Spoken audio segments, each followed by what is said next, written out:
अम्बेडकर अम्बेडकर अम्बेडकर अम्बेडकर। इतना नाम अगर भगवान का लेते तो 7 जन्मों तक स्वर्ग मिलता है कि गृहमंत्री शाह ने अम्बेडकर का अपमान किया है और माफी मांगनी चाहिए। सदन के बाहर राहुल गांधी, प्रियंका गांधी, मल्लिकार्जुन खड़गे और आम आदमी पार्टी के नेता संजय सिंह भी नजर आए। इसके अलावा तमाम विपक्षी नेता एकजुट दिखाई दिए। कांग्रेस अध्यक्ष खड़गे ने आरोप लगाया कि बाबा साहेब का अपमान करना भारतीय जनता पार्टी और आरएसएस की पुरानी नीति रही है। ये कॉन्स्टिट्यूशन के खिलाफ है। ये इन्होंने कहा, ये पहले ही कह रहे थे कि कॉन्स्टिट्यूशन को हम चेंज करेंगे। ये इसके खिलाफ है, अंबेडकर जी के खिलाफ है, उनकी विचारधारा के खिलाफ है। इनका पूरा का पूरा काम अंबेडकर जी ने जो किया और जो कॉन्स्टिट्यूशन है उसको खत्म करने का है, तो सब पूरा देश जानता है। और वो मंशा जो उनके दिमाग में है कि उनकी जो मनुस्मृति की आइडियोलॉजी है वो और आरएसएस की आइडियोलॉजी जो है वो दर्शाता है कि वो खुद वो बाबा साहब अम्बेडकर के संविधान को रेस्पेक्ट नहीं देना चाहते हैं। उसीलिए हम वो कंडेम करते हैं और I demand his resignation. We all the parties demand his resignation and he should apologise to the country. और वो अपना काम करना चाहिए उन्होंने, और इस ढंग से अगर वो बात करते रहेंगे सारे हिंदुस्तान में आग लगेगी कि बाबा साहब अम्बेडकर का अपमान कोई सहन नहीं करेगा।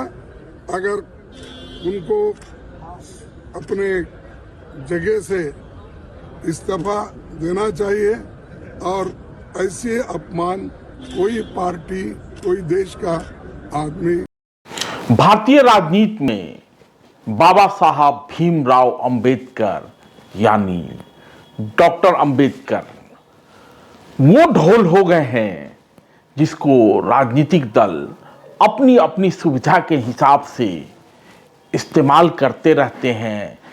वोट की फसल काटने के जुगत में लगे रहते हैं और जोर जोर से पीटते रहते हैं। आपको याद होगा कि संघ के पृष्ठभूमि से आए प्रधानमंत्री नरेंद्र मोदी ने कभी कहा था कि मुझे तो बाबा साहब ने बनाया है, मुझे तो डॉक्टर अंबेडकर ने बनाया है। ताजा मामला अमित शाह को लेकर है। अमित शाह आप तो जानते ही हैं कि संसद में आजकल संविधान लहराया जाता रहा है। चुनाव के दिनों से ही, आम चुनाव के बाद से ही लगातार संविधान संविधान संविधान संविधान की शोर सुनाई देती है। तो अमित शाह संसद में अपनी बात रख रहे होते हैं और उसी क्रम में कहते हैं कि अभी फैशन हो गया है अंबेडकर अंबेडकर अंबेडकर। इतना नाम अगर भगवान का लेते तो 7 जन्मों तक स्वर्ग मिल जाता। मगर अच्छी बात है कि वे अंबेडकर का नाम लेते हैं, हमें तो आनंद मिलता है। हम तो चाहते हैं कि वो अब अंबेडकर का नाम पहले से 100 बार ज्यादा लें। और लगे हाथों ये सवाल भी खड़ा कर देते हैं कि डॉक्टर अंबेडकर के प्रति कांग्रेस की क्या धारणा है, भाव क्या है, यह सभी को पता होना चाहिए। जिन बाबा साहब अंबेडकर का कांग्रेस विरोध करती है उनका नाम वोटों के लिए लेना कितना उचित है। तो फिर क्या था, वोटों के ठेकेदारों को मौका मिल गया, धरना प्रदर्शन होने लगा, बयान वापस लिए जाने की मांग की जाने लगी। और ये सब इसलिए क्योंकि इस ढोल को पीट के वोट की फसल उगाई जा सकती है। और लगे हाथों राज्यसभा में नेता प्रतिपक्ष